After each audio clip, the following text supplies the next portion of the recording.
যুক্তরাষ্ট্র সরকারের বাণিজ্য শুল্কের পরিমাণ কমানোর লক্ষ্যে দেয়া প্রতিশ্রুতি আরও শক্তভাবে বাস্তবায়নে এগিয়ে যাচ্ছে বাংলাদেশ।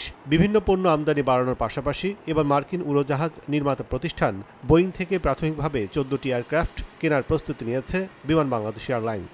ইতোমধ্যে সংস্থাটির পরিচালনা পর্ষদ আনুষ্ঠানিকভাবে চিঠি দিয়েছে বোয়িংকে। বোর্ড মিটিং এ নীতিগত সিদ্ধান্ত হয়েছে যে আমরা বোয়িং থেকে 14টা এয়ারক্রাফট কিনবো।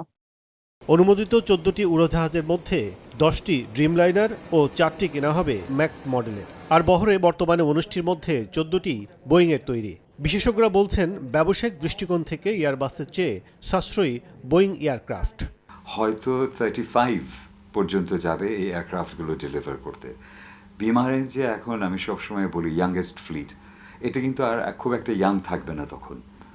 এবং 15 বছর এয়ারক্রাফটের এজ হলে মেনটেন্যান্সের খরচ অনেক বেড়ে যায় এবং ফিউয়েল কস্টও বাড়ে, কারণ depending on the age of the engine. আমরা যদি একটা 7.5 থেকে 15 বছরের হিসেব করি, তাহলে দেখা যায় যে মেনটেন্যান্স কস্ট আর ইনিশিয়াল যে প্রাইসে ধরে কেনা হলো, এই দুটো মিলিয়ে এয়ারবাস যে আরও সাশ্রয়ী সেটা মনে হয় না। নতুন 14টি এয়ারক্রাফট কিনতে বাংলাদেশ বিমানের সম্ভাব্য ব্যয় হবে প্রায় 35,000 কোটি টাকা। বহরে যুক্ত হতে পারে 2031 সালের শেষ থেকে 2035 সাল পর্যন্ত। তবে লাভের অঙ্ক কার্গো বিমানে বেশি হলেও নতুন বহরে কেন উদ্যোগ নেই সে প্রশ্ন তুলেছেন সংশ্লিষ্টরা।